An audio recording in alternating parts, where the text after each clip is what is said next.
Sure. Let the record reflect all board members are present via Zoom, except I don't see Supervisor Parker join yet. And also except Chair Supervisor Lopez, who is in the board chambers. Thank you. Mr. Lorenzana, do you mind leading us in the pledge?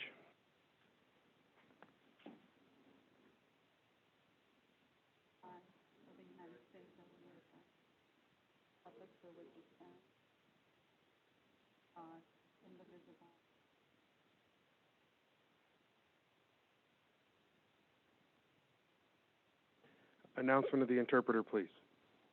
Buenos días, mi nombre es María y estoy aquí para los servicios de intérprete en español. Thank you, Maria. Additions or corrections, Madam Clerk? Yes, there's two additions and correction. First, correction to 1:30 p.m. schedule matter, revised board report and attachments A, B, and C for item number 11. Addition to 1:30 p.m. schedule matter, add PLN number PLN 180527 and applicant name Echenique to the staff report, item number 12. Thank you. Is there any public comment on these additions and corrections to the agenda? See nobody coming forward in chambers. Is there anybody on the Zoom who has raised their hand to speak to this change? Seeing none, I'll entertain a motion from the board to make these amendments and corrections to the agenda. So moved, Alejo. Second, Adams. Motion by Alejo, second by Adams. Roll call vote, please, Madam Clerk. Supervisor Alejo, Aye. Supervisor Phillips, Aye. Supervisor Parker, Aye. Supervisor Adams, Aye. Chair Supervisor Lopez. Aye. Thank you. Carries. Consent calendar. So at this time, are there any members of the board who'd like to pull items from consent? Yes. I would like Supervisor Adams and here, sorry. I would like to, I have a question on 21 and I want to pull 41. 21 and 41. Any other members wish to pull items? Mr. Chair, number 50, please. 50 or 53? What was the number? Oh, sorry, 5-0. 50. Thank you. Okay. Phillips or Alejo, any pulls? No, sir. Okay. No. Thank you. Now, from the public, we do have requests to pull number 36 and 40 as well for comment. Is there anybody in the chambers who'd like to pull an item from consent for comment? Anybody via Zoom besides the numbers already read out? Seeing none, we'll go ahead and head into item 21. Supervisor Adams. Thank you. And this has to do with a building, rentable building over on Bunker Hill Road for use by the Health Department's Behavioral Health Bureau. And my question is, what, if any, conversations are being considered in regards to leased office space while our workforce is primarily working remotely and may do so for the long term? Is there a staff member whose item this is that'd like to speak to that question? Either here or on Zoom? Supervisor, what number was that? I'm sorry. It was item number 21. 21. And it just has to do, is there anybody looking at all of the lease spaces, the new leases that we're signing now, considering the fact that there is much less demand for bricks and mortar? And if Okay, someone maybe. could get back to me on that, Yeah. that's fine. Yeah, I Would think you- that's, go ahead. Are you okay continuing with the item in, or would you like that to be trailed, Supervisor Adams? Could we trail it perhaps even to another time? Happy to do that. Well, Okay, let's roll it. I'm sorry, Supervisor, I just want to make sure from the Health Department's perspective, if they're okay with, if they don't have a pressure on that one. I think it's their item. It was, yeah, it was supposed to be effective March 1, 2020. I don't know if Elsa's trying to talk or not. Hi, this is Elsa Jimenez from the Health Department. I have my hand raised. Go for it, Elsa. Okay, great. Thank you. With respect to this item, this is a place that we've been leasing for our behavioral health quality improvement team for many years now. And the urgency here is the fact that it is retro back to March 1st for us to continue to lease that space. And I'm sorry, I joined a little late, was looking for a different link and then just joined the regular link for today's meeting. So Supervisor Adams, if you could, is your concern with respect to space utilization and cost? Cost and the absolute need for office space, since everyone seems to be able conveniently to work remotely. Perhaps you will tell me that this particular department does not work remotely, that they need to have a space to work. So a lot of our staff in the health department who are able to work from home are working from home. But once we return to normal operations, we would need to continue to maintain an office space for our quality improvement team for ease of access by the general public to come in with specific complaints as a patient of ours, as well as for staff that may want to be filing complaints, and then QI would look into that. So we would need to maintain the space. Unfortunately, we don't have other space that we could relocate these staff members to within our already existing behavioral health blueprint. Thank you. And my hope then is that you and all of the other department heads will look when we're signing leases to see whether or not we want to continue working in a leased space situation. So thank you. Thank you for Definitely. Thank you. Okay, thank you, Supervisor Adams. So at this point, we'll go ahead and leave it on the agenda and head into questions on 41. That was also yours, Supervisor Adams. Thank you very much. Yeah, I wanted to just have a little bit more understanding. This is to authorize a memorandum of understanding with the Salinas Valley Fair to provide support of agricultural efforts in Monterey County, not to exceed $10,000. And I can't believe that there's actually going to be a Salinas Valley Fair this year. So just wanted to have a little bit more information brought forward to the public on that. So I'm happy to speak to that one. I know I've been working with the Ag Commissioner to address what's going on around COVID and also what's going to happen with the Salinas Valley Fair.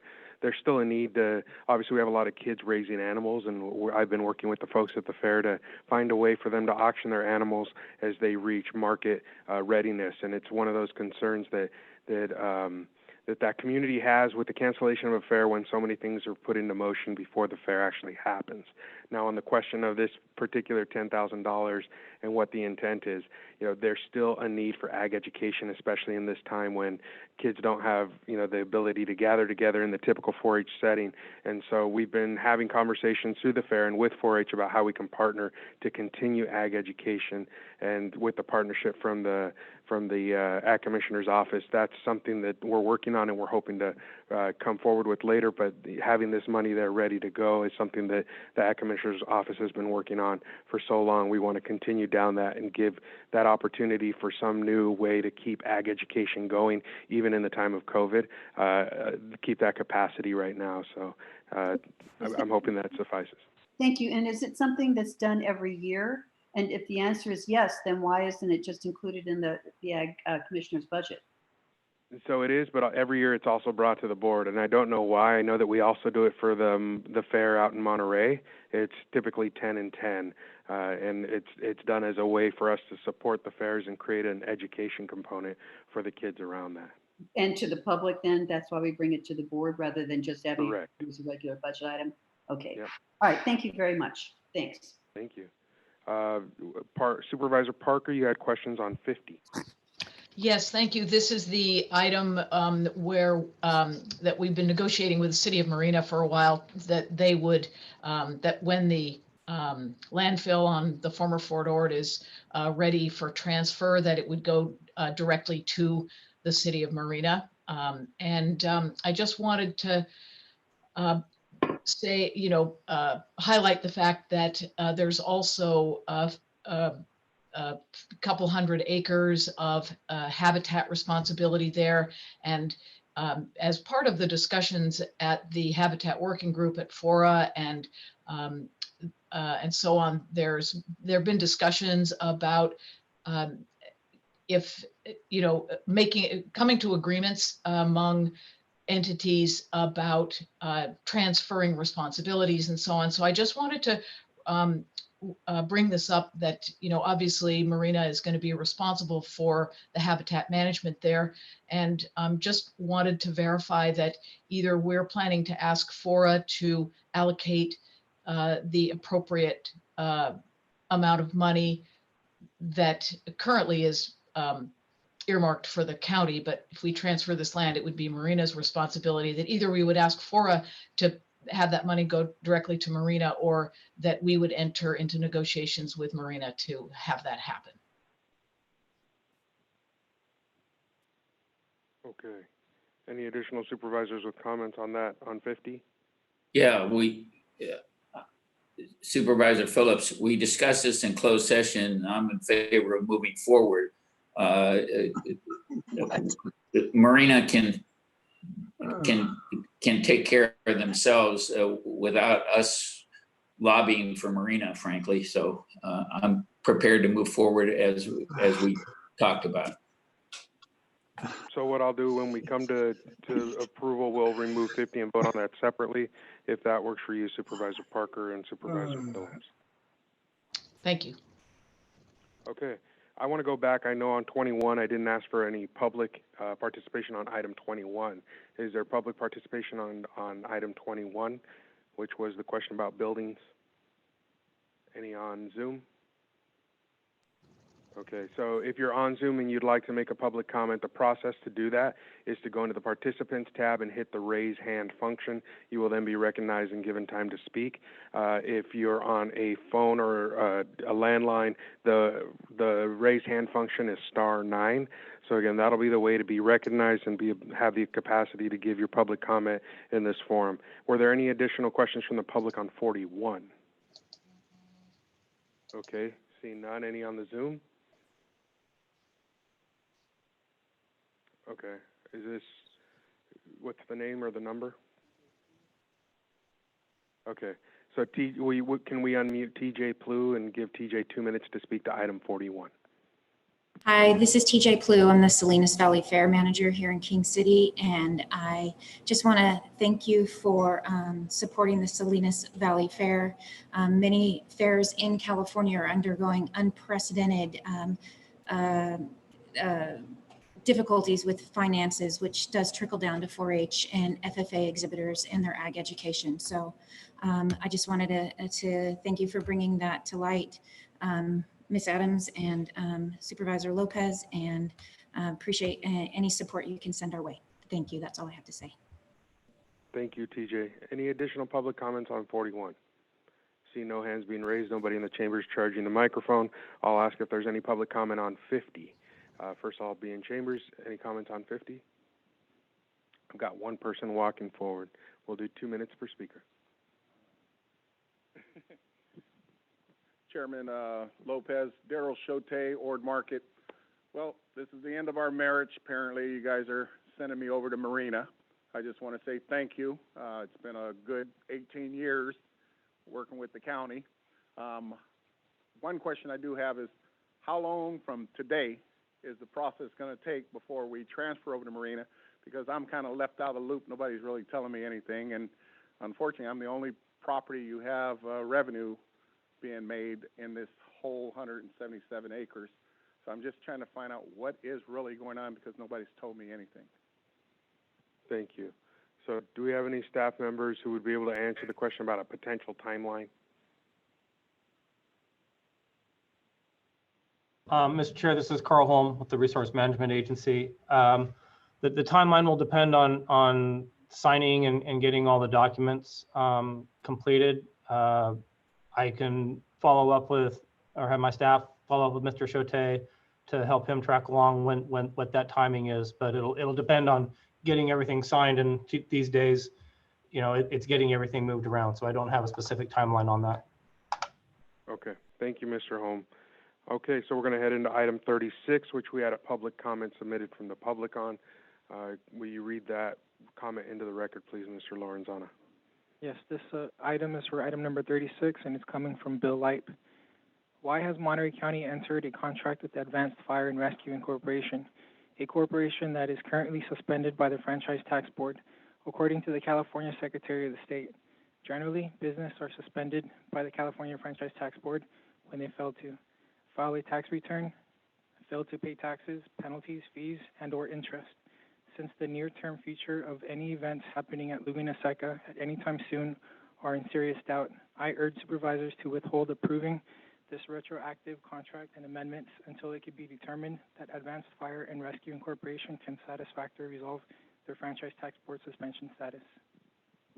Thank you. Any additional public comments on 36?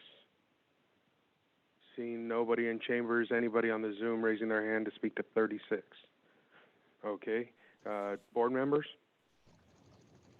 Hearing none, we will head into item 40, and I understand Mr. Lorenzana has a public comment submitted from the public as well. This public comment is also coming from Bill Lipe.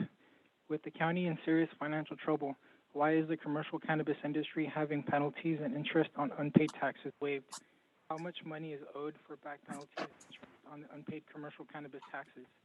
There are many other urgent priorities in our county that cannot afford waiving taxes, penalties, and interest due. The perception that highly capitalized cash-based industry is gaining influence by whatever means over government policy cannot be overlooked, and I suspect is already being investigated by state and federal authorities. There are too many important priorities in our county that override what looks like petty, crony, to a favored special interest industry. I strongly urge supervisors to vote no on this urgency ordinance. Any additional public comments on 40? Seeing nobody coming forward, is there anybody on the Zoom with comments for 40? Can we unmute Mr. Johnson and give him 2 minutes? Thank you, Supervisor Lopez. Aaron Johnson on behalf of a number of clients in the cannabis industry and Coastal Growers Association. We ask that you support this this measure because of the relief sought. The relief sought is very similar to what has been provided to every other business in America at this point, whether it's been personal income taxes, business taxes, or state excise taxes that all have been, in light of COVID-19, have been delayed for a period of time. They're not waived. We still owe the tax, but at this time we have a couple of things that are working against the industry. Although we had a good last 30 days in terms of revenue from dispensaries, we have yet to see at the grower level much very similar to the way traditional ag works. If there's a bump in the retail side of things, it takes a while to get back to the growers. At this time, we have a tax payment that's due in about a week, and we're at the lowest yielding point of the year for the most part coming out of that.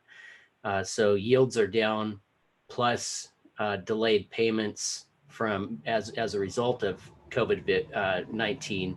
A number of our clients have sent letters to the county expressing what the problems are with accounts receivables from retail establishments. They're 60, 90, in some cases 120 days behind. And so we're asking that you just follow what all other businesses in America are going through right now, which is a very difficult time. If we could push the tax payment back a couple of months, it would greatly be appreciated and would help the business, similar to, again, that of all other businesses that are getting relief from COVID-19. This is not a. Mr. Johnson. Thank you. Thank you. We appreciate your comments. Is there any other public comment?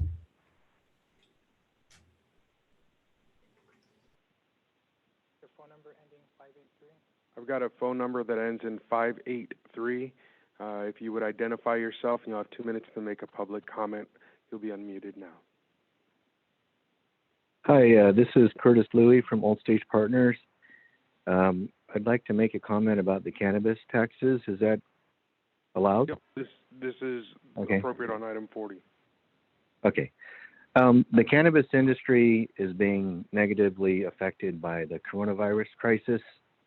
the same as all businesses in the U.S. Retail sales and factory output is down by unprecedented amounts. In the U.S., more than 20 million people have applied for unemployment so far, and there is more to come. The Economic Policy Institute is predicting 16% unemployment by this summer. That is higher than any point since the Depression of the 1930s. The cannabis industry is not immune to this. The first sign we are seeing is a slowdown in payments from our customers, and next will be a reduction in sales orders. Government jurisdictions are delaying income taxes, sales taxes, banning evictions and penalties for late rent. The federal government is providing stimulus money to all businesses. But that stimulus money is not available to aid the legal cannabis industry. In addition to negative economic effects, as cultivators, this time of the year, we're on a low cash flow period due to normally low winter yield. So the April 30th tax payment is always hard for us to make. Due to the negative economic impact of coronavirus and our seasonal low cash flow, I ask that you, 1, defer the April tax payment to July. 2, do not increase the canopy tax from $5 to $6. And 3, consider reducing the canopy tax for the next year based on how the economy plays out in the next months. What we are seeing now is only a prelude to the economic pain that is coming. Thank you, Mr. Louis. We appreciate Thank your you. comments. Any additional speakers, Mr. Lorenzana? Mr. Espinoza, your microphone will now be unmuted. You'll have 2 minutes to make a public comment.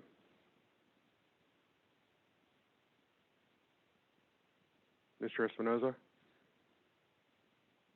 Can you hear me? we got you. Thanks. Joey Espinoza with the Coastal Growers Association. Just wanted to quickly reiterate what Mr. Johnson said, that we aren't asking for forgiveness. We're just asking for a deferral, very similar to things that the IRS and other agencies are doing. And I just wanted to make 2 points why we consider this item. One, being a square foot tax, we have to pay it regardless of what our income is.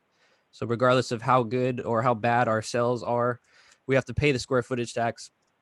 And 2, right now, the entire state is locked down, and we do not have a lot of income that we normally get in this industry from tourism. A large part of the recreational market is tourism, and not having folks being able to visit the state, come on vacations, and then visit dispensaries is an issue for us. And we did see some folks stocking up on things such as groceries, et cetera, but I think that's come and gone. And we're getting to that phase now where the lack of tourism and the lack of volume in our stores is going to affect our cultivators. So I just ask that the supervisors support the referral and defer the payment. Thank you. Thank you, Mr. Espinoza. Is there anybody else on the Zoom? Mr. Groot, you will have 2 minutes. Your microphone should be unmuted now. Good morning, supervisors and county council. This is Norm Groot for Farm Bureau Monterey. We have previously provided a letter to the supervisors asking for a pause in the tax increase, and we also want to include now a support for the deferral of the current tax that will be due next week. Just like any other agricultural operation, cannabis is impacted by what's going on with the COVID-19 epidemic. And so we ask at this point that you support pushing that off for a couple of months to allow some relief for these cannabis growers. And hopefully we have better days ahead. Thank you for your time. Thank you, Mr. Groot. Anybody else on the Zoom, Mr. Lorenzana? Seeing none, I'll ask again in the chambers, do we have any public comments? I saw a hand go up in the back. Please come forward. You have 2 minutes to share your public comment.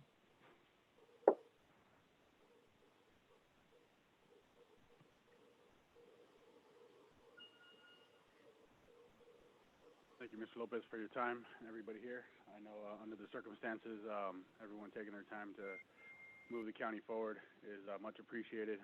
I just wanted to reach out and let everybody know that we have many families that we support with our farms, and we're in the cannabis industry ourselves, and a lot of people think that it's a big cash cow industry. It's a highly overregulated, overtaxed, and our rents are extremely high. We're wondering if we're going to be in business in the next 6 months.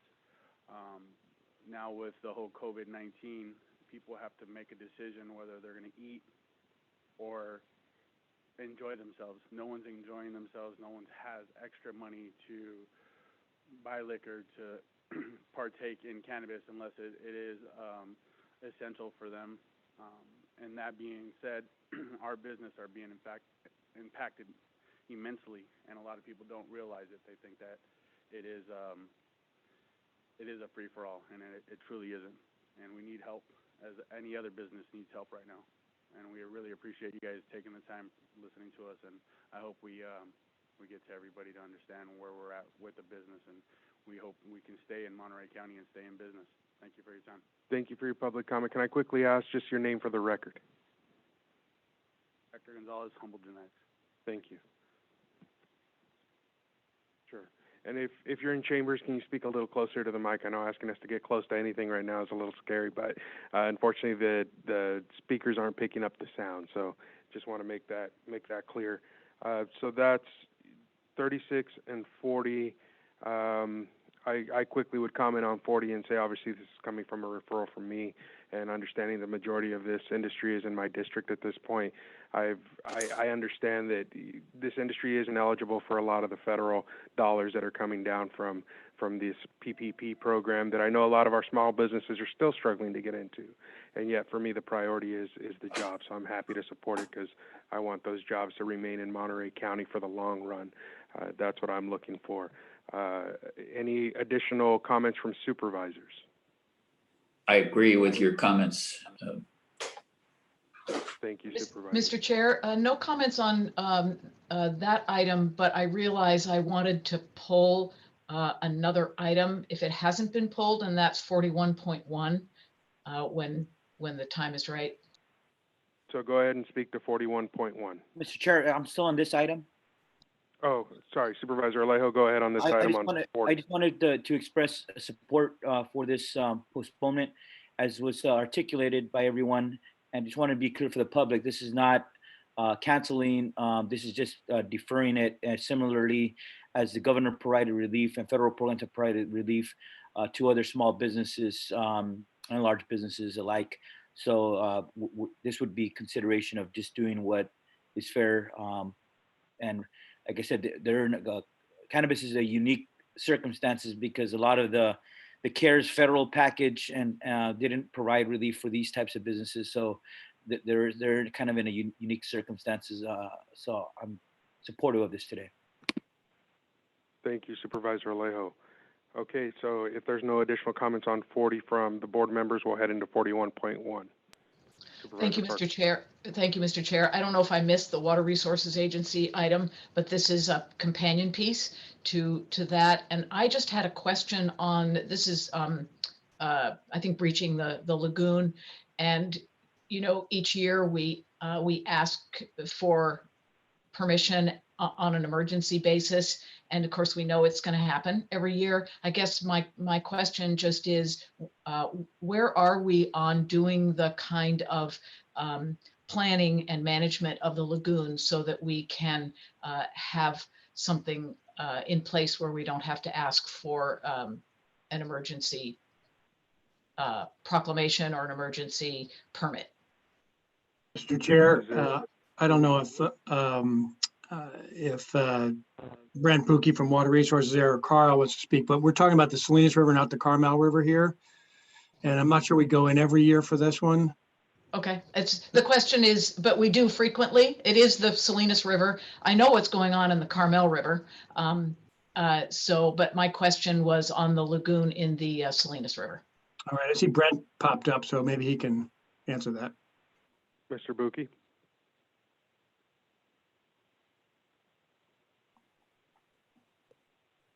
You might be on mute. Carl, are you able to answer any of those questions? I know it's more of a Water Resources somewhat.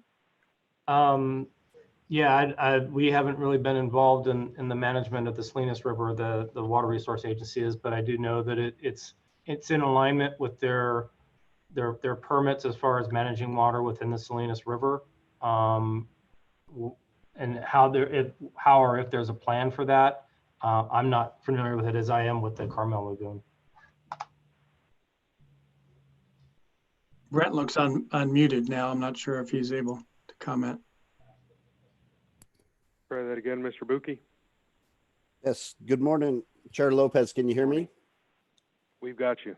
Okay, so I apologize for that little technical difficulty. So the Water Resource Agency definitely is continuing to work with the resource agencies and trying to secure all the permits.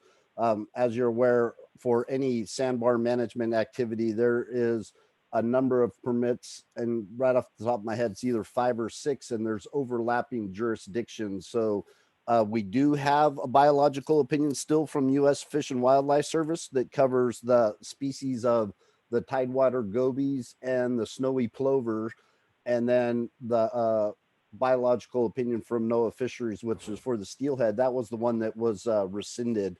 And so we are continuing to work with those agencies. We have a long-term management plan for the Salinas River, which does cover the Salinas River Lagoon sandbar management. And then we're also working on HCP, which will ultimately be a long-term permit with the federal agencies to cover that activity. So I think the specific question was, where are we on progress? We're continuing to work on that. We did not anticipate having to do sandbar management this year, but with those late rains in early April, there was big flows coming out of Arroyo Seco, and we were having flooding down along the old Salinas River channel, and it would have been a lot worse had we not done the sandbar management.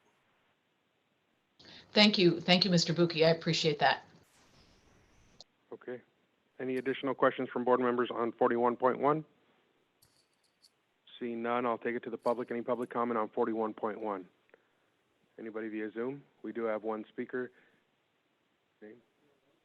Bill Lipe, your microphone will now be unmuted. You'll have 2 minutes to speak to this item. Thank you, Chair, and thank you, Supervisor Parker, for bringing up this issue. And I appreciate Brent updating on sort of the full spectrum on what's being done with sandbar management. And while it doesn't happen every year, it's likely to happen at least 3 to 5 times every 10 years.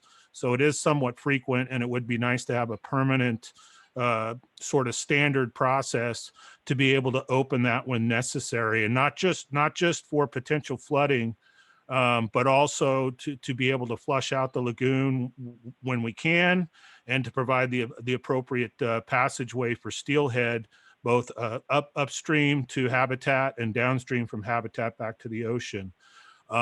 Brent kind of articulated the number of agencies and kind of how difficult it is from a local perspective to rein in these state and federal organizations to truly understand what we're trying to do. But I would hope that we could be the driver in that seat and be telling those agencies what we're going to do, and do it in such a way that it's permitted. Because this is going to be something likely going forward that just needs to be done. But as long, it sounds like Brent and the team actually have it very well organized to do these emergency procedures. And I would just hope that they could add fish flow passage in addition to potential flooding as opportunities to do an emergency if necessary to break that sandbar and get the flows out. Thank you. Thank you for your comments, Mr. Lipe. Any additional hands via Zoom? Seeing none going up. One more time for the chambers. Seeing nobody coming forward. At this point, I'll entertain a motion to move the consent calendar without item 50 included. This is Phillips, so moved. Second. I've got a motion from Phillips, a second from Parker. Roll call vote, please. Supervisor Alejo? Aye. Supervisor Phillips? Aye. Supervisor Parker? Aye. Supervisor Adams? Aye. Chair Supervisor Lopez? Aye. Thank you. And now we have 50 separately, and I'll entertain a motion on 50. So moved. This is Phillips. Second. We've got a motion by Phillips, a second by Alejo. Any public comment on 50 one more time? Then we'll go ahead and do a roll call vote on that motion. Supervisor Alejo, Aye. Supervisor Phillips, Aye. Supervisor Parker, I vote aye. I'm in favor of this action. And I'm disappointed that the board is not willing to signal a willingness to have acreage and money match in that transfer to Marina, but I will continue to advocate for a fair solution. Thanks. Supervisor Adams, Aye. Chair Supervisor Lopez. Aye.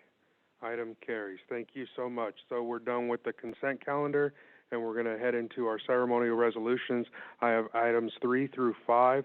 If I'll entertain a motion to approve those. So move. Parker? Second, Adams. Motion from Parker, second from Adams. Any public comment on ceremonial resolutions? See nobody in the chamber coming forward. Any on the Zoom?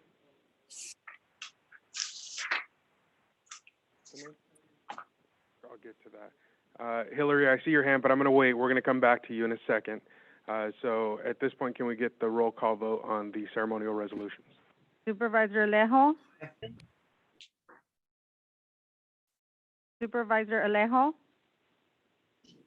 Aye. Supervisor Phillips. Aye. Supervisor Parker. Aye. Supervisor Adams. Aye. Chair Supervisor Lopez. Aye. Those carry, and I do want to give a moment to Hillary Thayer, our Director of Libraries, to share some comments with us regarding one of the resolutions, which is proclaiming the week of April 19th through the 25th as National Library Week in Monterey County. Hillary, if you're on, we're going to unmute your mic and give you some time. Thank you so much, Chair Lopez, and thank you to the whole board for giving me just a couple minutes now to talk about our libraries. First, I want to make it clear that even though the doors to our buildings are open, the doors to our buildings are closed, every other doorway is open.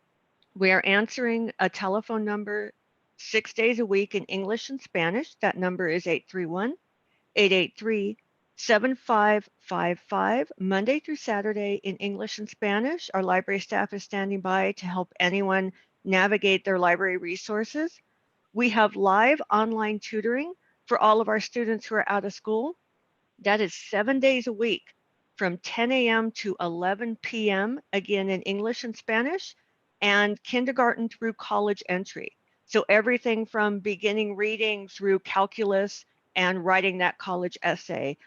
This is, again, completely free with your library card. Speaking of library cards, we can issue you an instant library card electronically that works immediately with the bulk of our electronic resources.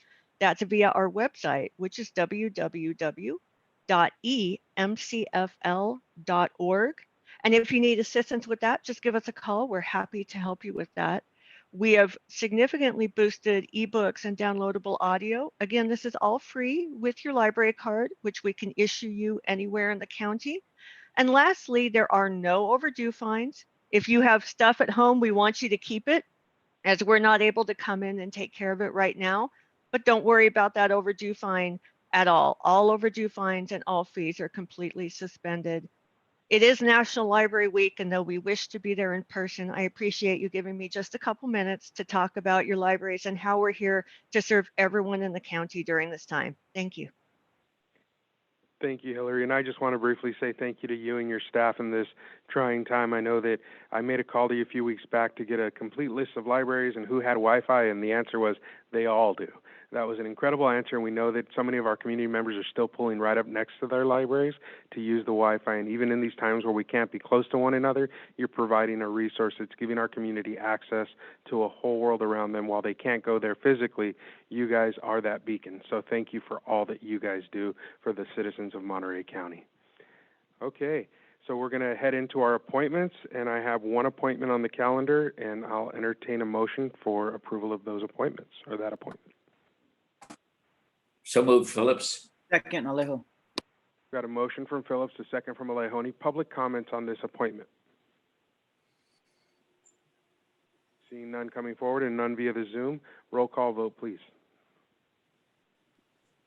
Supervisor Alejo? Aye. Supervisor Phillips?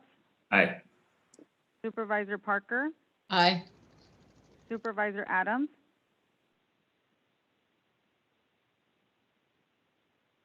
Supervisor Adams?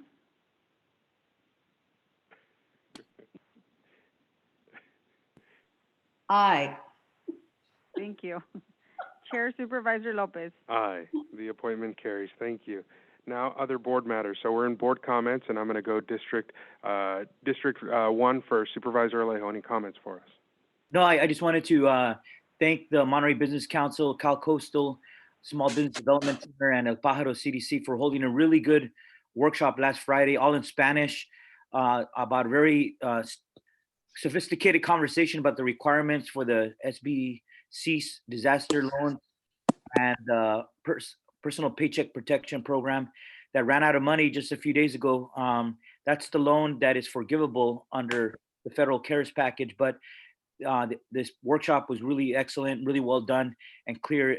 Even though the PPP ran out of funding, there is another $450 billion package being negotiated and close to a deal in Congress. So I hope that relief comes sooner rather than later. But I thank all the partners for really focusing on trying to give our Spanish-speaking business owners the same information provided previously in English. Thank you. Thank you, Supervisor Alejo. Supervisor Phillips. Yeah, I too would like to thank the Business Council. We had, after their presentation, we had several of our residents and businesses that needed some help, and they got in and helped them get the application in, and hopefully when more stimulus money comes in, we'll be able to impact that. Our numbers, we've been doing well in our shelter in place up here in North County, and our numbers are staying stable and not much increase in the COVID confirmed thing. So I see people out trying to get exercise and moving forward, waiting to so we get the green light to start entering back into the workforce. So thank you. Thank you, Supervisor Phillips. Supervisor Parker. Thank you, Mr. Chair. I want to thank everyone in our county for your cooperation in sheltering in place. It's not easy to do for this kind of extended period of time, and I also appreciate seeing people out getting fresh air, stretching their limbs. It really helps with our mental health as we go through this really unusual time. And I also want to give a quick shout out to the City of Marina and to Joby Aviation for their help in assisting the county with the planning and preparation and setup of an alternate care site out at the Marina Airport. And I would just encourage people again to take this time that we're home with shelter in place to fill out the census. Thank you. Thank you, Supervisor. Supervisor Adams. Thanks very much, Chris. I think thanks are going all over the place. I too thank the many residents of our county, and specifically those over here on the peninsula. You walk into a grocery store and everybody's wearing masks, and I'm very thankful to see that. I think people are really trying hard, and this is one of the few times in life when aging really does have its privilege, because you get to go early and there are fewer people there. Though in my district, most of us are old. At any rate, also wanted to thank Supervisor Parker, the various Monterey Peninsula Chambers of Commerce and county staff. We had in the partnership that we had to offer a business-focused virtual town hall last week. We had more than 200 participants in the call, and we're able to share some really good information, and now have a follow-up meeting scheduled because of that one.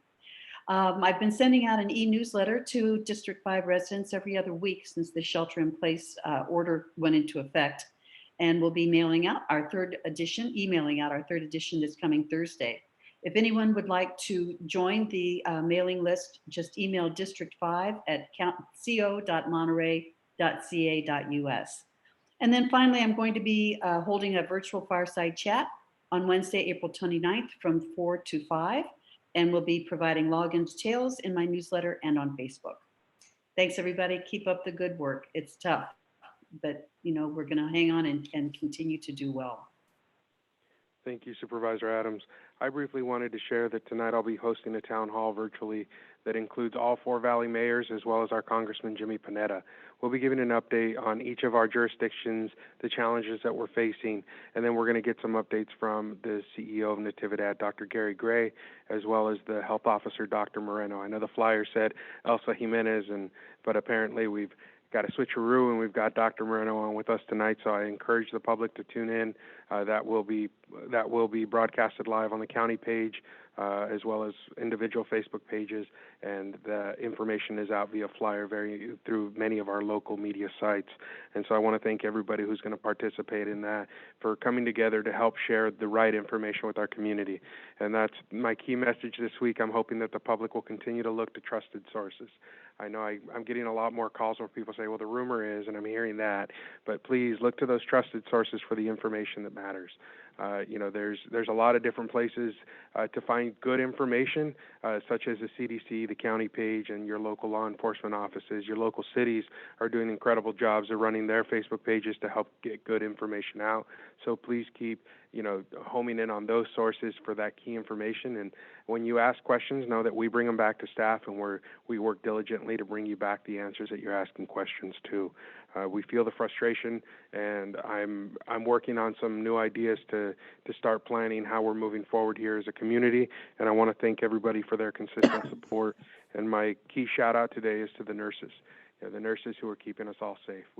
We know that every single day they put their own health on the line as they walk into hospitals and take care of those of us that unfortunately have been struck by COVID-19, as well as all the other challenges that our community faces with health. And so I want to thank them for their efforts and for everything they're doing to keep us all safe. And I know that their key request remains the same: stay at home so they can go to work and keep us healthy for now. The last piece, and I know you guys sometimes get tired of it, but census.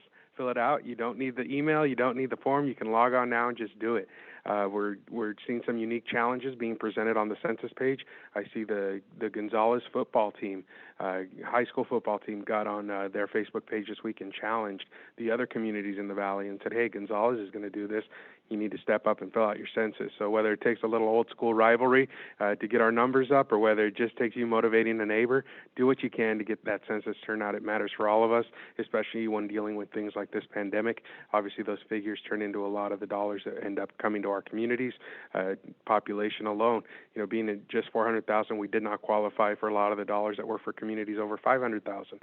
So the key is to make sure we have an accurate count to be able to go get the dollars that our community deserves to fix the challenges that we face every single day.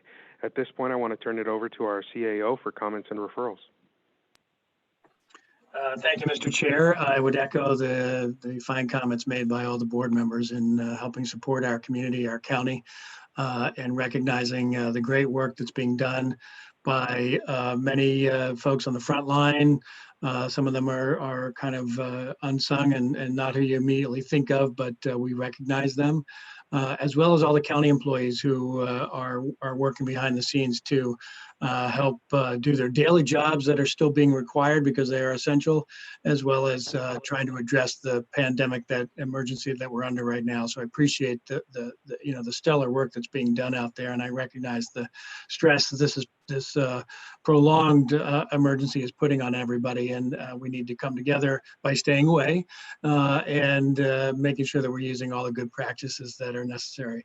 And we also need to look at the future and how we can address the future, making sure that we come out of this pandemic stronger than ever, and we are committed to making that happen. I wanted to also note a referral today that was issued by Supervisor Lopez, which is being addressed both by the consent agenda as well as the open session agenda on cannabis taxes, both the potential delaying of the tax payment date and that being addressed through waiving of penalties and fees, as well as the potential escalator. And we put this in here as an urgency kind of add-on in the way of putting it onto the referral list to make sure that we didn't miss any deadlines associated with those tax payments. And your board has considered part of that on consent, and will consider the other part in open session. Thank you. Thank you, Mr. CAO. At this point, we're going to open it up for general public comments, so I'll go with folks in the room first. You'll have 2 minutes to address this board on any item that you see fit.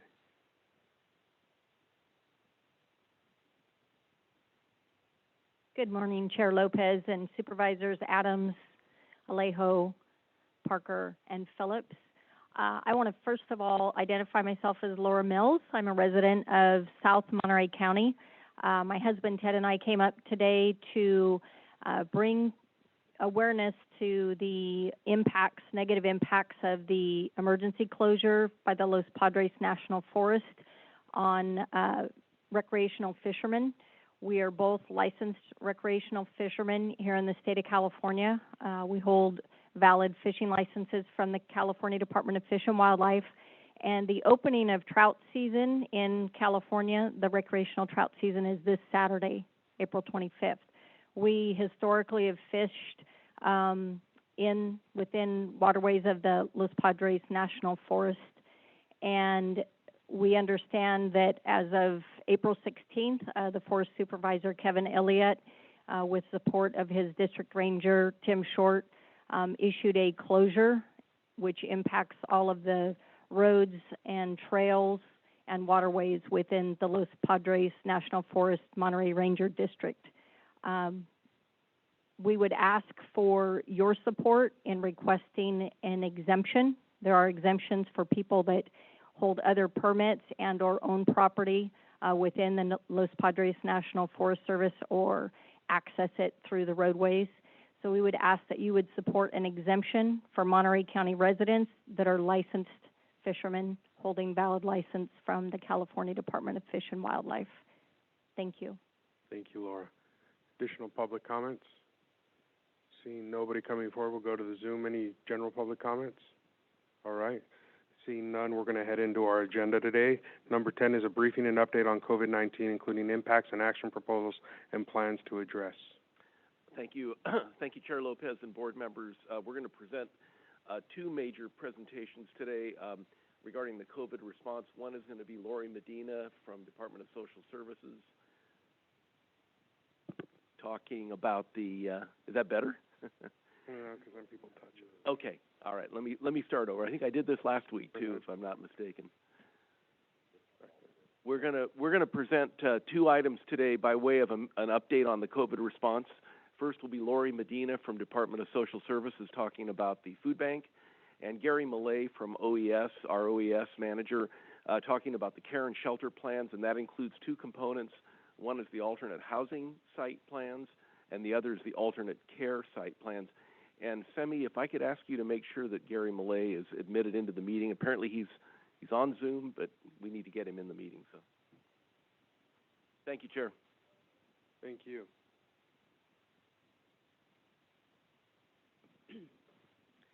Good morning, Mr. Chair and Supervisors.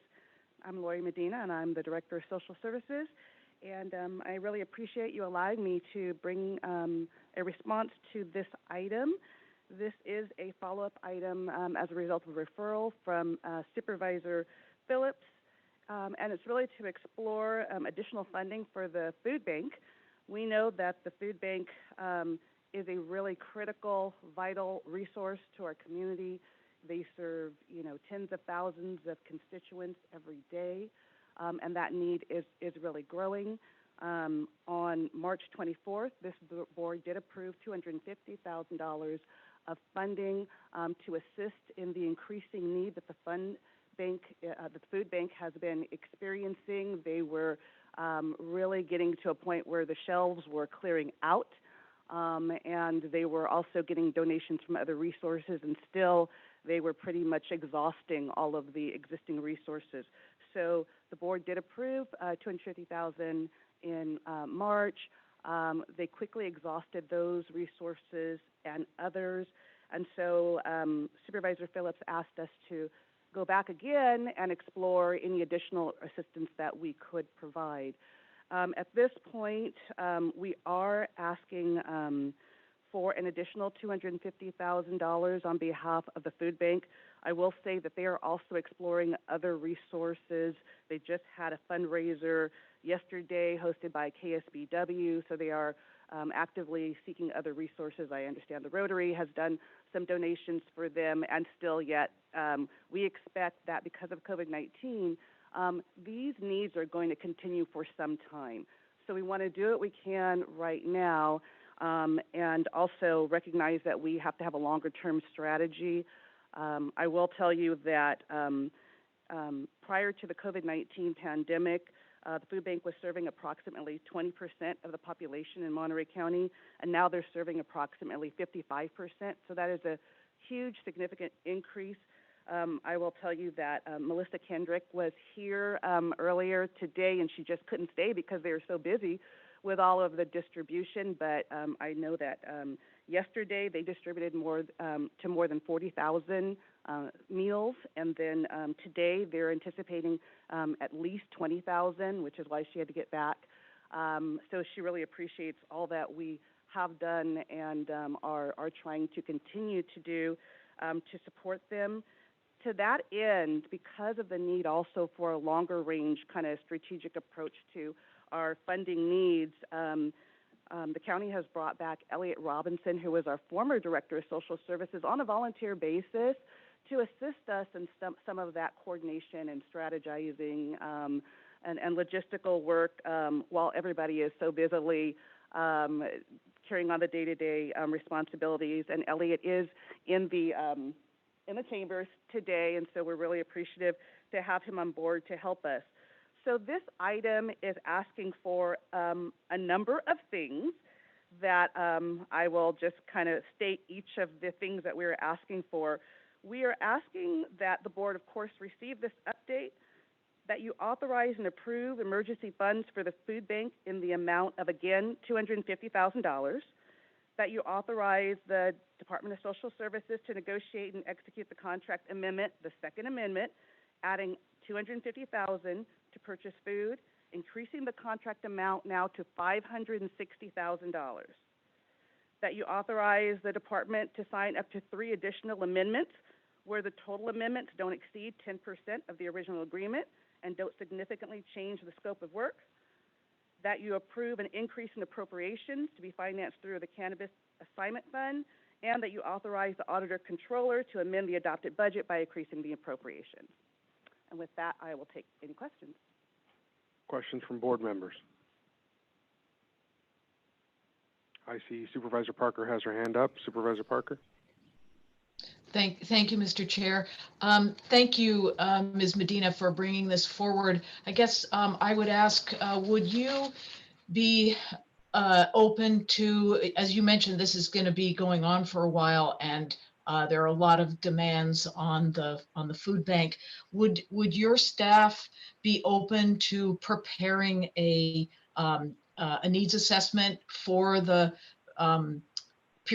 procuring of food and the distribution over like the next 6 to 12 months, so that we have a plan to look at? I appreciate the one-time emergency allocations, and I think that's important. But I guess I would like to have a plan and a real assessment of what might be possible, so that we can really look at maybe considering a larger ongoing allocation of funds. Would that be something you'd be open to? Absolutely, and thank you for that question. And I think that was one of the reasons why the CAO did ask Mr. Robinson to come back. He is really good with a lot of these kind of analytics and anticipating that we would want to kind of think about things more long range as opposed to month to month. So absolutely. Thank you. I'll go to Great. Supervisor And could Adams. you, Who else? sorry, just a quick follow-up to that. If you could think about kind of a timeline for when that might be able to come back to us, you could propose that. Thank you. Thank you, Supervisor Parker. Thank you. Supervisor Adams. Here, Ms. Medina, and also just delighted to have Elliot Robinson back in the crowd. He's always such a super person to work with, as you are. And wanted to just try to figure out what kind of funding we really are talking about. I know now that you said that with the current 250 and the last 250, we're looking at about 560,000, I think you said.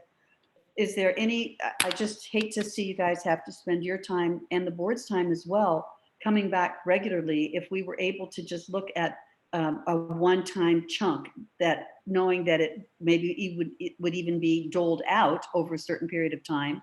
But coming from the cannabis fund, particularly if we want to do that, we really did focus on having it be one-time funding. So I would feel more confident if we were able to come up with just a number that we would take from the cannabis fund. And I am just wondering if going back to Supervisor Parker thought, as far as having a long-term plan, a 6-month plan, that sort of thing. I don't want to see us delayed too long in getting funding to the food bank, because it is just unbelievable. I remember when it was 20% of the county, when they were being funded through us at United Way at the time, and that was a lot. To now know that it's 55% of the county that are relying on the food from the food bank is staggering. So I guess my question to you then would be, do you have either a timeline when we could get what the number would be that you would need, and number two, what the number is now? Yeah. So I'm not sure what the number is now. I know what number we have given. We've been given just about kind of estimating what their monthly expenditures are. I think part of the thing that would be helpful about the needs assessment is also determining what the other funding sources are and how they're leveraged alongside with any money that we're contributing. So I think 3 or 4 weeks we could have something pretty solid that would be able to inform the board about, what our contribution could look like. And would the current 250 that you're requesting today be enough to see you through till that time? I know you're speaking for them, which is kind of tough. Yeah. I mean, I think if Ms. Kendrick was there, she would say no. But I think that she also appreciates what efforts are being made, and that anything we can do will help. Okay. All right. Well, I'll look forward to seeing something come back that really is a more comprehensive approach to this. Thank you, Supervisor Adams. Supervisor Phillips. Yeah, I obviously support the motion, but I think we have to analyze it, and I like the idea that we look at it and come back in a month. And I know Supervisor Lopez, we were talking about some of that CDBG funds with the COVID stimulus money that just came in, and we were talking about some of that money going to the food bank, so that could play into the analysis. I agree. Thank you, Supervisor Phillips. Supervisor Alejo. Thank you. It's tragic to see the tremendous need that is out there. There's not only for our seniors, for our families, for our children, but we now realize that, especially for those that of our residents don't qualify for any other forms of federal relief, the food bank is like their safety net, their last place to go. And yeah, we contributed limited dollars to put food on people's tables, and I think we should continue to do that. But so I'm hoping that our governor and our legislature would also help local governments also put some resources towards the food banks. Ms. Medina, has there been any talk about state relief directly going to food banks to provide food? Because we're in this for the long haul. We're going to be in this for several more weeks, at least, if not months. And looking at what those needs are and how they're growing, I think we need to be asking our state government to also help us pony up some serious resources to keep the food going into people's homes.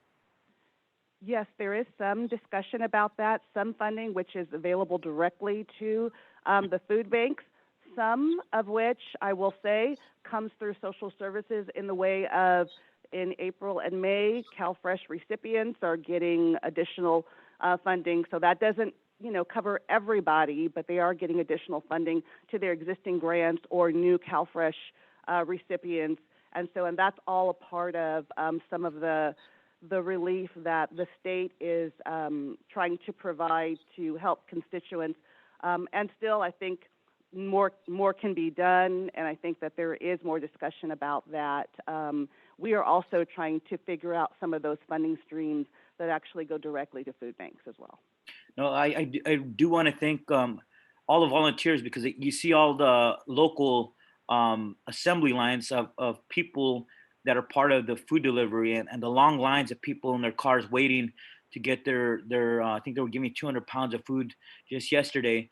But I mean, you talk about a big endeavor, but it wouldn't be possible without all the volunteers contributing to that. So I want to just thank everybody for providing this critical necessity to so many people in our county and in the neighboring counties as well. Thank you. Thank you, Supervisor. I'm going to open it up to public comment on this real quick. Is there any public comment on this specific focus item of the food bank funding? Seeing none in chambers. Any on Zoom? Seeing no hands going up.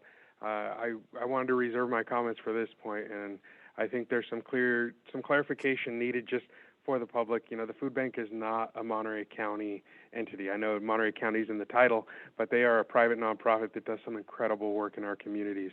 I'm very thankful to them for what they've done for us in light of this pandemic. But even before that, I've been a proud supporter of them for many years. As they help some of my lowest income communities like San Nardo, San Lucas year round, and obviously those places are not close to Salinas where their main distribution center is, but they make the effort. They get out there and they make sure that the neediest in our communities have access to food that they need. And so I'm proud to support this effort today because of the fact that they're stepping up and doing things in ways that, are creative in terms of how they don't necessarily always fit the government box. And I know funding sometimes when it comes from government can be scary, but I want to thank Melissa and her team and let her know that everybody here, everybody in my district, and everybody throughout Monterey County is really appreciative of the efforts that they're taking to keep those that need the help right now fed. I'm hoping that whoever makes this motion will let me make a friendly recommendation that we also include a letter to be sent to the governor to request that there be priority given to food bank funding out of his CARES or money coming down from the federal government, and that they continue to look at ways to support food banks throughout California. And obviously, we wouldn't mind if you gave a little preference to Monterey County because that's what we do here. But whoever makes the motion would consider attaching that, I'd greatly appreciate it. And I do want to give that opportunity to Supervisor Phillips since it was his referral that got us here today. And I'll second it. Supervisor Phillips? So moved with your friendly amendment. Second. Thank you. So any additional board conversation? No, I think there's a community member alerted me that she has her hand raised waiting to speak on this. Okay, Julian, let me know that. I'll go back to the public before we close. But board first, I see Jane has her hand up. Supervisor Parker? Thank you, Chair Lopez. I just also wanted to chime in terms of comments to say that so many residents in our county and in my district have been living in financially precarious conditions for a long time, even when the times are good. And, anyway, I won't go into all the statistics, but this pandemic has really pulled the rug out from underneath the people who were already, living on the edge, and it's plunged some other people into that category as well. And many of the residents in my district don't qualify for some of the state and federal supports. So again, this ability to support the food bank with their creativity and their responsiveness is just really, really important. We just cannot allow our people to go to sleep hungry or to live in fear of hunger. So I really appreciate this allocation today. And I really am thankful that the staff is going to go back and do the kind of robust planning and assessment that, and bring back a recommendation that will allow us to really look at something a degree of funding that's, consistent and can be sustained over time. When we are allowed to open up a bit, it's going to be a very slow process of the economy getting back going. And so some of the workers who are the hardest hit now are going to be among the last to feel any benefit. So I think really looking at the long-term planning is critical. So thank you, Supervisor Phillips, for bringing this forward, and thanks to all of my colleagues for being willing to look at this needs assessment and recommendation that I hope will come well within the next 30 days to give us a chance to make a commitment that really makes sense in terms of the size and impact of this pandemic. Thank you. Thank you, Supervisor Parker. Any additional board members have comments? Yes. Supervisor Adams? Thank you. I have my hand up. At any rate, I just wanted to give one final thank you both to Melissa Kendrick and to her team. They've just been working so hard, but specifically I wanted to give a shout out to her board of directors. They're really prolific fundraisers. They work very hard. They do hands-on work. And it's that community partnership between staff, volunteers, and the various other partnerships within the organizations like the county that makes them successful. So I really appreciate everything that everyone's doing coming up during this difficult time to put their hands on and just help make things better for others. Thank you, Supervisor Adams. Seeing no other board member hands, I'm going to go one more time to the public. I understand I have a community member with their hand raised. Okay. So I'm going to go with Irene first. Irene, your microphone will be unmuted. You'll have 2 minutes to address this board on this matter. Hello, yes, thank you very much. We are working a lot with the farm worker communities throughout the state of California, and in particular there in Monterey County. And one of our concerns that we have addressed too is the lack of food available, especially to farm workers who are working long hours, and their access to the food banks is limited. And we were hoping, I don't know, maybe it could be included in the letter that you will be, writing, or the request that you make, that if the National Guard is still there volunteering in the food banks, that perhaps some deliveries can be made, and this could be coordinated with local farms, if that's a possibility. And that's pretty much what we wanted to present in the area of food banks, to have that accessibility to those farm workers that can't make it, or sometimes the food banks run out, or the hours are very limited right now. And that's pretty much it. Thank you. Thank you, Irene. We have Carissa. Your microphone will now be unmuted, and you'll be given 2 minutes to address this board. Hi, good morning. I just wanted to extend my thanks as well to the food bank for all the support they were able to provide our students and families out here in East Salinas, not just during this COVID-19 pandemic, but also throughout the duration of the school year. So they've been a huge support the entire time we've ever needed anything. So organizationally, for them to be able to adjust to meet the need of thousands of our families, we're super grateful for. And their collaborative efforts with First Five and supplybank.org to be able to help us distribute the diapers as well was a huge need for a lot of our families. So for that. And just a quick response to Miss Irene's comment over here at the Family Resource Center. Through the help of the food bank, we're able to do some delivery, so feel free to reach out. The food bank has been super flexible, making sure that they get the things that they have and the resources to our families. So thank you to the supervisors for being able to support them financially throughout this time for us. Thanks. Thank you, Carissa. We appreciate your comments. Are there any additional hands up? Seeing none, we have a motion and a second, and I'll ask the clerk to take a roll call vote. Supervisor Alejo? Aye. Supervisor Phillips? Aye. Supervisor Parker? Aye. Supervisor Adams? Aye. Chair Supervisor Lopez? Aye. All right, motion carries. Thank you so much, and we'll go back to Nick. Yes, thank you, Mr. Chairman. Gary Millay is on the line now and can give you an update on the care and shelter plans in terms of the housing and the care sites. Yeah, good morning, board members. I see that I'm unmuted, so I'm going to continue to talk. As Nick stated, this is a care and shelter plan. And so the plan is based on the health department's recommendation for isolation. So anybody that is COVID positive, that is well enough to not be hospitalized, but cannot isolate themselves in the primary residence or place where they live, the county is going to have a site that we are terming an alternate housing site that we can house them until they can recover to be then rejoined with the general public. This plan for alternate housing sites is a multifaceted and multi-location plan. It includes hotels in all parts of the North and South County, as well as Peninsula, the Monterey County Fairgrounds, the Marina Airport, a site in Salinas. We're in negotiations right now with the PAL building, the King City, San Lorenzo Park, Laguna Seca Park. Those sites will all be used in the alternate housing of our COVID positive patients. In addition to that, we have housing available in the form of hotels for non-COVID patients that are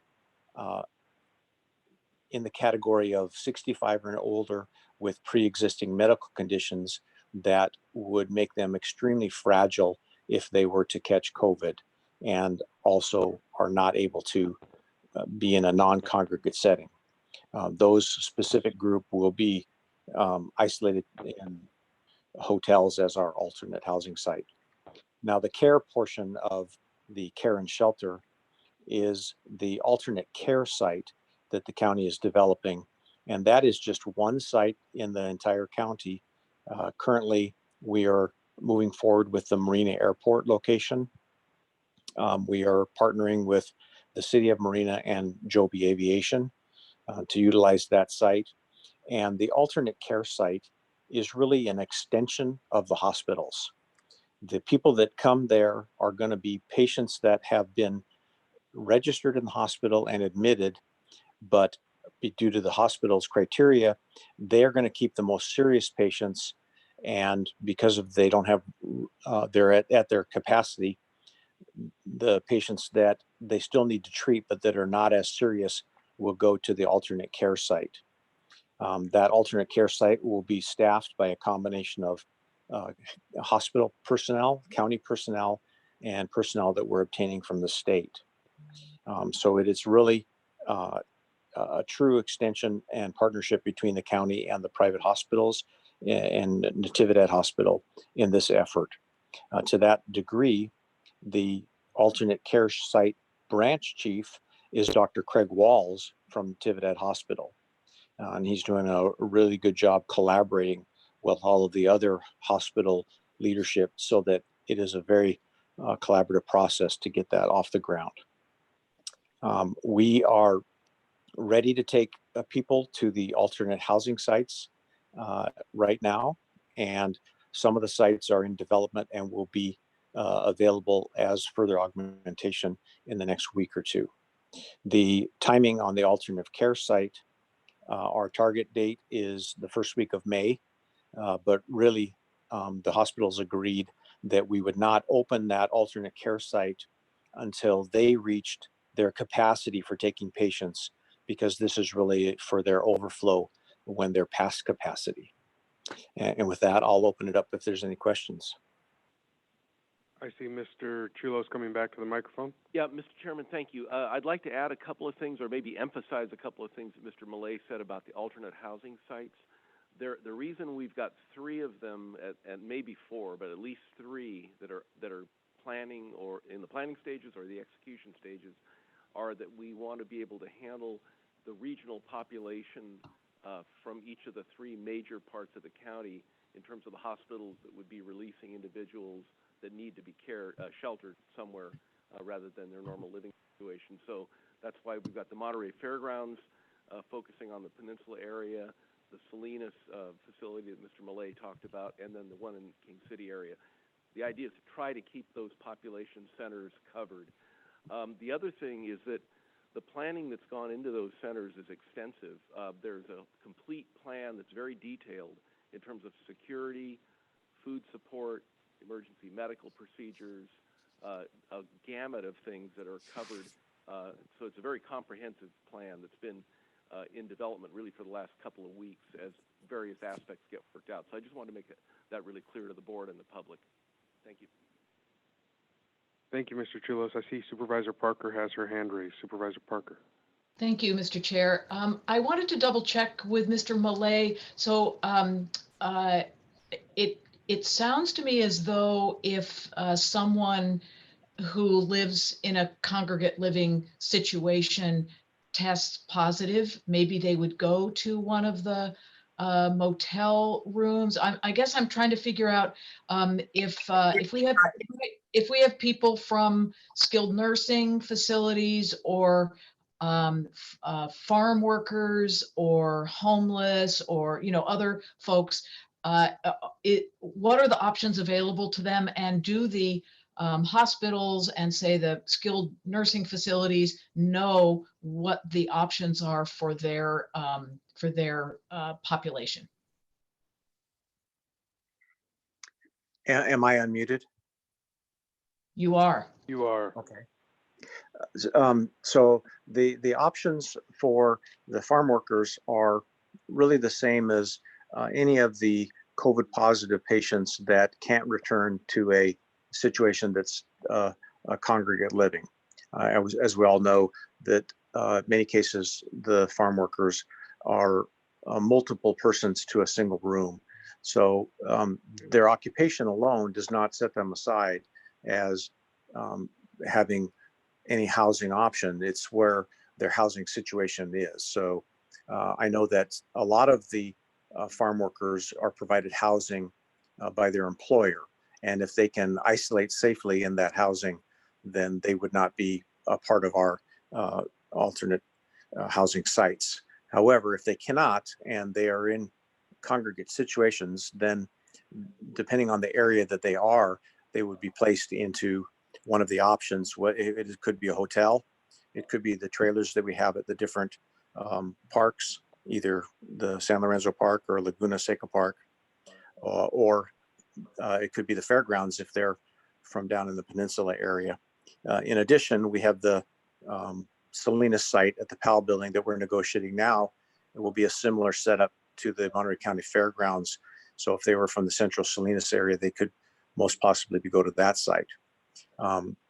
The same thing is true of the skilled nursing, although because of the fragility of those populations, we would most likely isolate those people to hotels and keep them out of a general population situation where they have to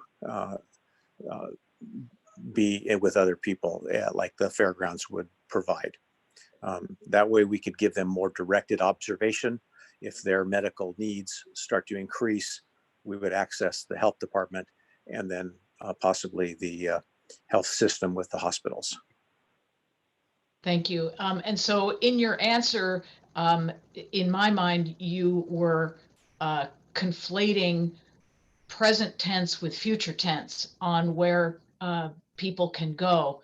Right now, we're negotiating with PAL. We're negotiating, or maybe we're readier at the fairgrounds, but I don't think we're ready for action there. So I guess what I'm trying to determine is, where do we have a clear idea of where people would go should the need arise? And then are the people who would be releasing these folks or interacting with them, like the skilled nursing homes or the hospitals that might have done the test on the farm workers or been treating them, do people know where the relevant folks can shelter safely so that they can check with the health department or recommend that people go where they should go? I just don't know what the mechanism is, and I want to be sure that the people who need to know what the options are aware of them and how to get people into the kind of care sites or shelter sites that that are most appropriate to them. So, Mr. Chair, if I could comment on that, this is Charles McKee, County Administrative Officer. We are working closely with all the hospitals, and they are aware of when they're going to discharge a COVID-19 patient, of the options available and the facilities that we are standing up. And we're also working closely with the agricultural community through some of the direct contacts, as well as the Growers Shippers Association, Farm Bureau, and Vintners and Growers Association, to make sure that everyone knows that we need to have a coordinated approach, because they're providing some of these services themselves and some of these opportunities for housing themselves. At the same time, we're doing it, and we're coordinating with them through the hospitals, so the hospitals know to contact us both and contact us and work on those plans when someone is discharged. Thank you. Other board members with questions at this juncture? Or Supervisor Phillips, I saw your mute came off. Yeah, I did. The trailers, we keep hearing different times. We're getting more trailers. We're not getting more trailers. Where are we? Are trailers are the way in? Question. Mr. Millay? So we're doing our best to get proper communications from the state. The trailers are a state program. They're not a federal program. The federal program for trailers only went to the 10 largest cities in the state of California. So all of our trailers are being purchased by the state of California. They're using local, I shouldn't say local because there's not that many local, but local within Northern California RV dealers to purchase the trailers. And so they are having some difficulty obtaining as many as we've requested. We've been informed that our request for 100 is still valid and that is still going to be honored by the state. However, it's not as simple as all 100 showing up on the same day. The communication that they provided to us was a little fragmented at first. We found out we were getting 15 in our initial allotment. We were surprised by that, not sure if that was the total allotment, if anything had changed, because many times, just like with our PPEs, we put in a request and we only get a partial order. Well, that's kind of the same that happened with the trailers. We confirmed with the state that no, that was just our first allotment, that the rest, the additional 85 would be en route at some point. We've had communication that we expect our second allotment, although they haven't told us how many that will be, but it will be sometime within the next week. So as they trickle in, the totality will be the 100 that we've initially planned for. So hopefully that answers your question. Thank you. Additional board questions? Charles, I see you have your hand up. Yeah, I just wanted to as we're wrapping this up, just make sure that the board and the community know that there may have also been some miscommunications out there about the intent, and I think Mr. Chulos hit on it a bit, that the intent is to house those persons who don't have non-congregate living situations but are COVID positive, house them in a location with the appropriate services surrounding it, whether it's meals and social services and security, but in a location that is regionally suited to the hospital from which they were discharged and or the normal place where they habitate, normal place where they live. And so we want to make sure that the public understands that. I know there's been some some communications out there in the public that the intent is to transfer homeless populations from one area of the county to another area of the county as part of this program that we're trying to set up, and that's not the intent at all. The intent is to try to care for the residents and members of our community who have housing vulnerabilities and also may be suffering from this pandemic. And we want to make sure that we are addressing the needs of the whole community, whether those who are concerned about COVID-19 coming to their community, as well as those people who are suffering from COVID-19 in a humane and compassionate way, recognizing that that's the only way that we're going to be successful in defeating the pandemic.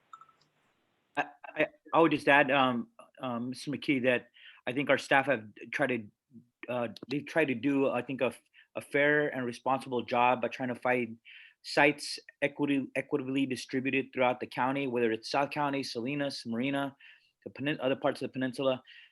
So the public should know that. I think we try to find sites to address the needs of our residents. These are people from Monterey County that that should be adequate. We should adequately prepare, and certainly if they're found positive, to give them the care and the treatment that they deserve and need.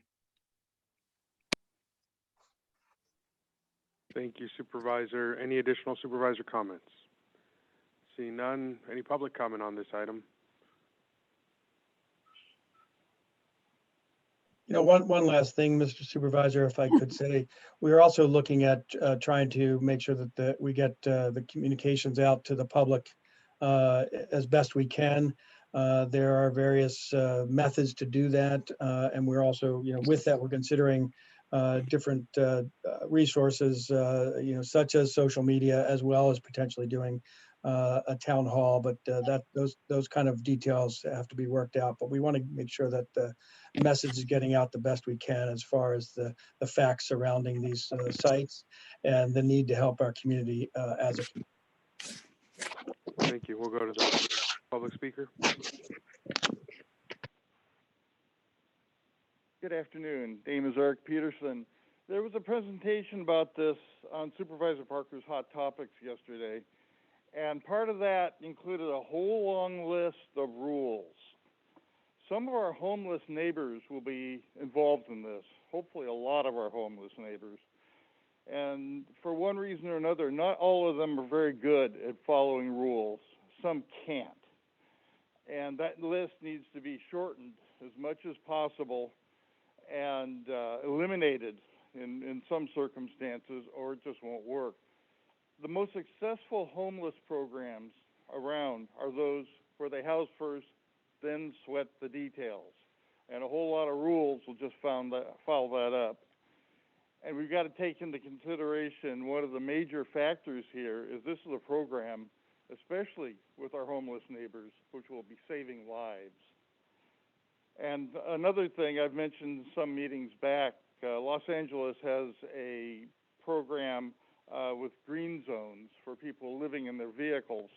And the green zones it's legal for them to live there, it's safe for them to live there, there's restroom facilities, and that would also help with a number of our homeless neighbors. Thank you. Thank you, Mr. Peterson. Any other comments here in the chambers? Seeing none, we'll go to the Zoom. Any hands raised? Seeing none, I'll bring it back to this board, and I think there's no action needed on this one. I do see there's one more speaker on this item, or is that being broken out? Mr. Chulos. I have Joanne Iwamoto listed under Mr. Chairman, I believe you've got, the next item is the cannabis tax item, which was related to the COVID issue, but it's not directly related to the report. Okay, I just wasn't sure if she was speaking twice, one on each. That's how it's listed here, so I'm pretty good at following directions. But okay, without any additional comments on this item, we'll close that item and head on to the next, which is item 11, receiving an update on the impacts and options for the cannabis tax escalators that will take effect on July 1st. Thank you. Chair Lopez, members of the board, Joanne Iwamoto, Cannabis Program Manager. In response to the Board of Supervisors referral number 20.20.15, staff has prepared the urgency cannabis tax ordinance, and it was approved by consent this morning. The second part of the referral was to request or to provide a report on the impacts and options to delay the July 1, 2020 cannabis tax escalator. Can I have next slide? The staff would like to apologize for the multiple revisions that were posted on Legistar, but we do have the final report that will be available. Next slide, please. So to quickly review the current cannabis tax rates approved by the Board of Supervisors, for cultivation, for indoor and mixed light is $5 a square foot and indoor is $8. Nursery is $1, And for manufacturers, it's 3.5% of gross receipts. Distributors is 3%, testing is 1%, and the retailer is 4.5%. Next slide, please. So staff has prepared analysis for cannabis cultivation tax revenue scenarios only. The cultivation represents approximately 90% of the total tax revenue. But at this time, staff is unable to project tax revenue or collection for the other cannabis tax business types, being manufacturing, distribution, and retail, for simply because, number one, we do not have access to individual operator tax information in order to start making that type of analysis. Most recently, in Q2, revenue source codes were added for each commercial cannabis activity, which does isolate the cannabis tax revenue by type.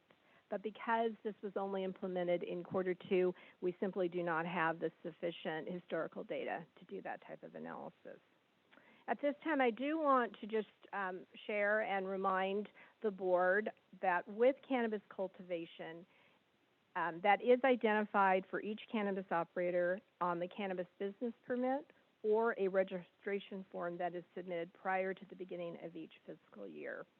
That information is used to prepare the quarterly tax bills by the Treasurer Tax Collector Office. And the cultivation for the operators is measured throughout the fiscal year by our cannabis compliance inspection team. And any variations that they do find, those are reported to the Treasurer Tax Collector's Office. Cannabis cultivation is allowed, the operators are allowed to modify their square footage one time during the year of the permit or during the fiscal year of the registration form. And throughout the year, the program staff continuously analyzes the square footage throughout the year and the quarters by verifying through the tax revenue that is collected. And I would like to take this opportunity to thank the many staff that worked to make this effort happen. Specifically, I would like to recognize Miles Etchenik from the program, who assisted in the preparation of this report. So now getting to the tax scenarios that you see on your screen.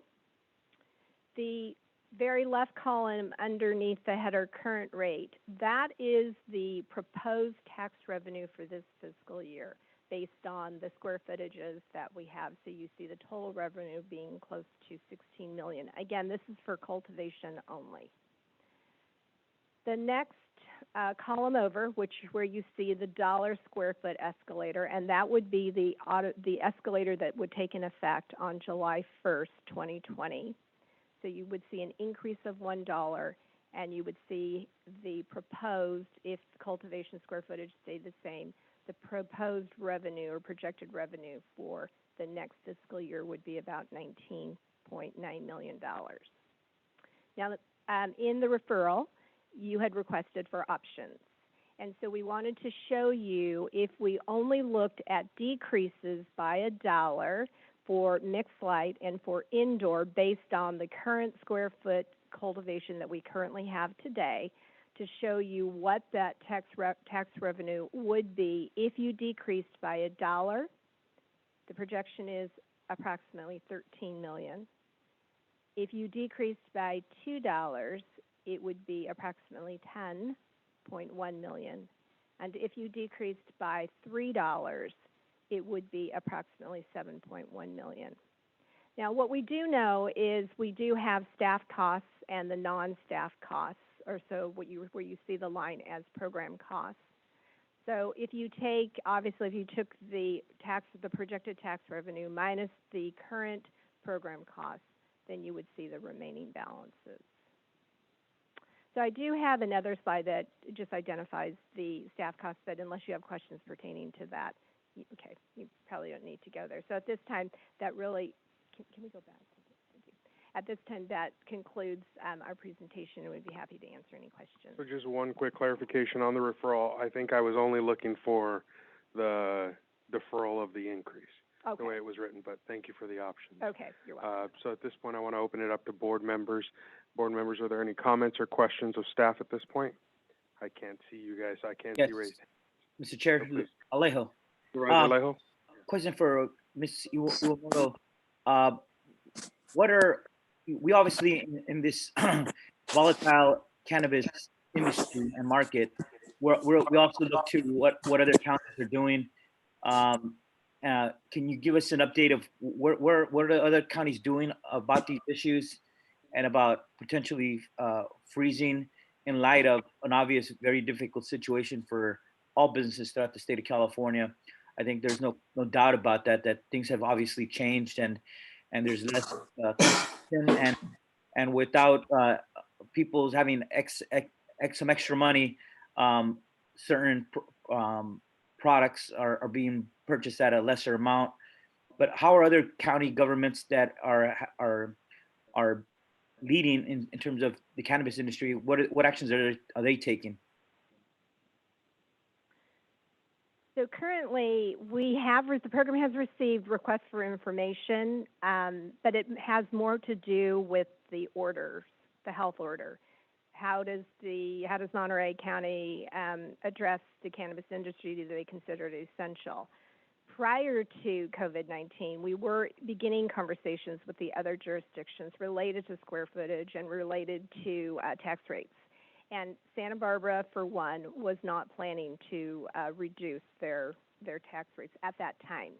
But the staff is still collecting information from neighboring counties on plans. So we don't really have anything to date. Thank you. Clarifying question on that. Is Santa Barbara by square foot or are they by No, receipts? they are by gross receipts, but at that time they were also considering changing their tax methodology to square footage. Thank you. I did hear Supervisor Phillips, so I'm going to Chair. go to Supervisor Phillips next. I'm Supervisor not Alejo. doing it.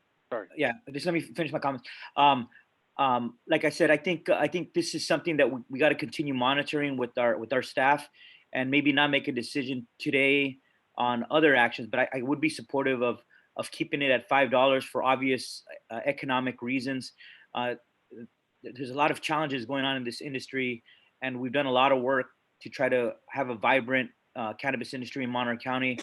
I want to make sure that we keep it that way, that we keep our investors, that we keep our jobs, that we keep our companies through this hardship. And so I think it's appropriate at this time to keep status quo where we're at and not do the $1 increase come July, as staff is also, I think, recommending. But if in future months or future weeks we see that there's additional hardship, let's make that analysis at another time. But keep an open mind to that other potential mitigation efforts. Thank you, Supervisor Alejo. Supervisor Phillips, we'll go to you next. Yeah, I support keeping it at the current rates and treating cannabis industry like we're treating other industries. And the other boards that we sit on, I know you, Supervisor Lopez, on Salinas Valley Solid Waste, we had planned to increase our rates and we dropped back from doing that because of the virus. So I think it's only consistent that we do that. And I think that's a fair approach to the industry. Thank you, Supervisor Phillips. Supervisor Parker. Thank you, Mr. Chair. I think I've gotten clarification now. My question was what was on the table. I too think that deferring the escalations, for a year, it makes sense. I was a little taken aback by some of the, reductions per square foot thing. I think that's a little premature. So I'm glad to hear. I wanted to ask you what you were proposing, but I think you said and others have clarified that that's really what's on the table at the moment. And so I appreciate that, and I can see that would be a sensible move to make. Thank you, Supervisor Parker. Supervisor Adams.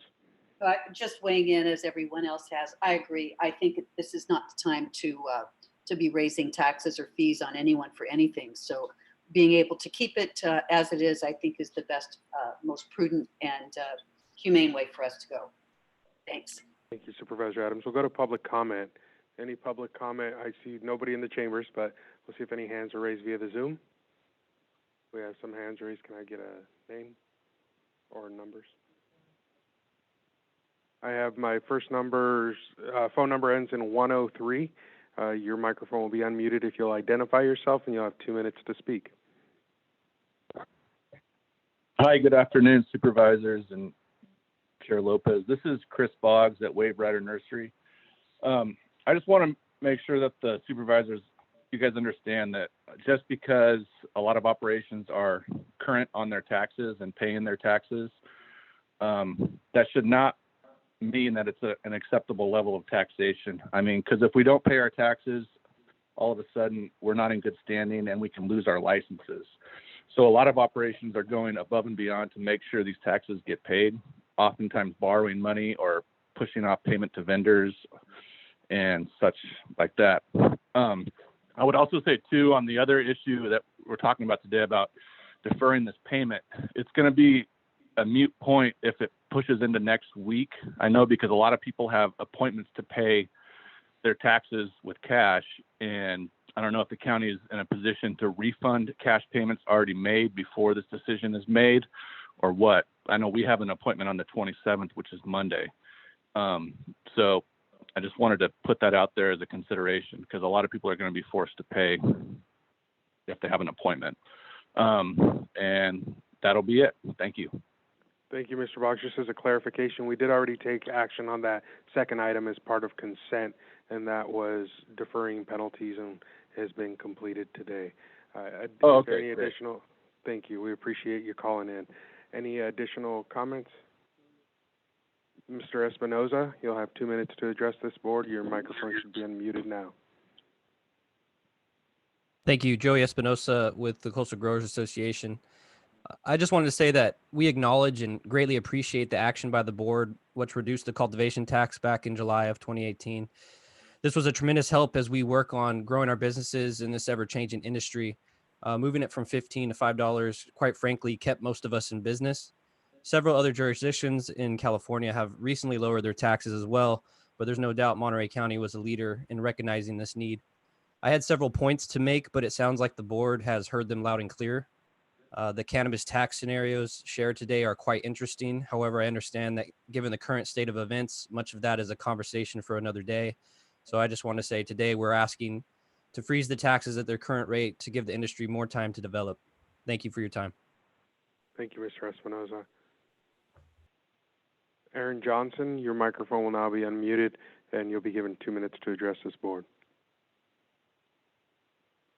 Thank you, Chair Lopez and members of the board. Aaron Johnson on behalf of Coastal Growers Association, and I just want to thank you for the actions you're taking today.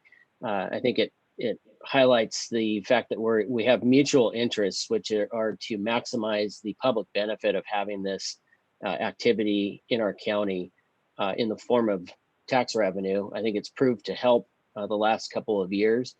And I think the objective of both parties is to find out where that middle ground is going forward over time. Just echo Joey's sentiments and Chris's and keep this short. Thank you for the actions you're taking, and we will talk at another time. Thank you. Thank you, Mr. Johnson. Mr. Roach, your microphone will now be unmuted. You have 2 minutes to address this board. Bob. Thank you, Chair Lopez. I'll also abbreviate my comments. Bob Roach, speaking on behalf of the Monterey County Cannabis Industry Association. I understand that the Board of Supervisors, you have some very tough choices to make this year, but I think not making it any worse for the cannabis industry in this crisis, in this time of uncertainty, is an excellent choice. Because we can have a great industry here. We can be a leader in the state and eventually in the nation. The greenhouses were put here and they were put in Santa Barbara County because many multi-generational nursery families scouted the whole state for the best locations. And the Kagoshima growers came here and the Dutch people went to Santa Barbara. Our mixed light greenhouse production is the most efficient and productive system for producing cannabis. So we're well positioned for success, but we need to have a business model that allows for a stable and sustainable industry. Thank you. Thank you, Mr. Roach. Bernhardt Steinman, you're next. If you'll, we're going to unmute your microphone. You'll have 2 minutes to address this board. Yeah. Good afternoon. This is Bernard Steinman, owner of People's Farming. We own Monterey Ocean Grown, Monterey Valley Pride, members of CGA and MCCIA. Yeah, I just want to echo a lot of what our fellow cannabis operators are saying, in the fact that we've been in a state of crisis for the last couple of years, and thank you guys for recognizing that and reducing the taxes in the past.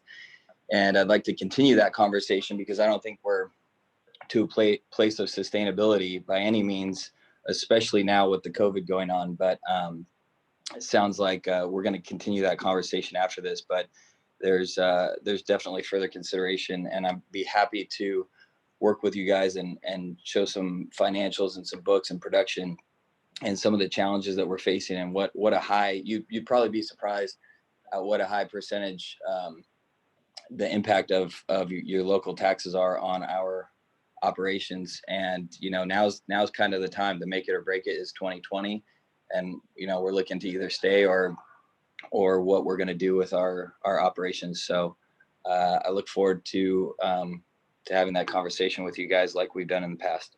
Thank you. Thank you, Mr. Steinman. Norm Groot, your microphone will now be unmuted. You'll have 2 minutes to address this board.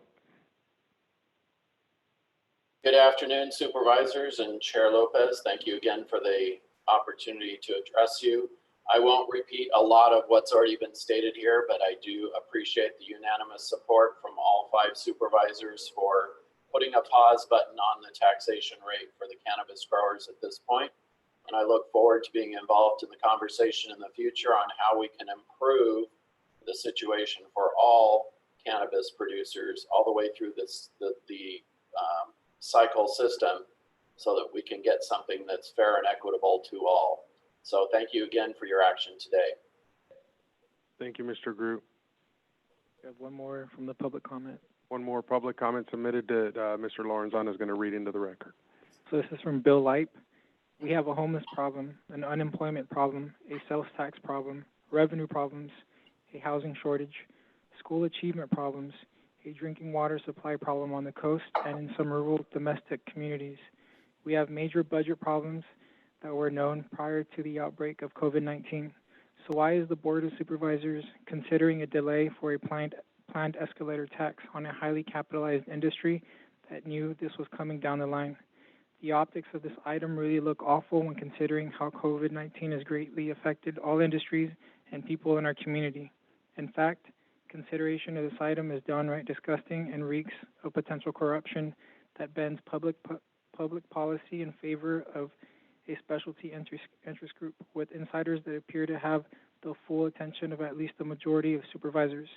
In addition, political consultant Plasha Will is on the board of directors of the Monterey County Cannabis Industry Association that is affiliated with several of the supervisors regarding their election campaigns. And they also have former Supervisor Dave Potter as president. The Monterey Cannabis Industry Association appears to be making/driving policy at the county level for the industry, and the public is just along for the ride and the subsidization. To quell the perception of outright corruption regarding this item, please table any recommendations and move forward on escalating the taxes on cannabis as planned and communicated to the public many months ago. Any other public comments? Seeing none, I would like to, take a little chair's prerogative here and make the motion. This was my referral, and it's one of those items that I think is going to keep people working in Monterey County. And as we look at the need to keep people employed to further reduce the impact of what happens when folks go back to work, I think keeping people working is the best way to keep moving forward.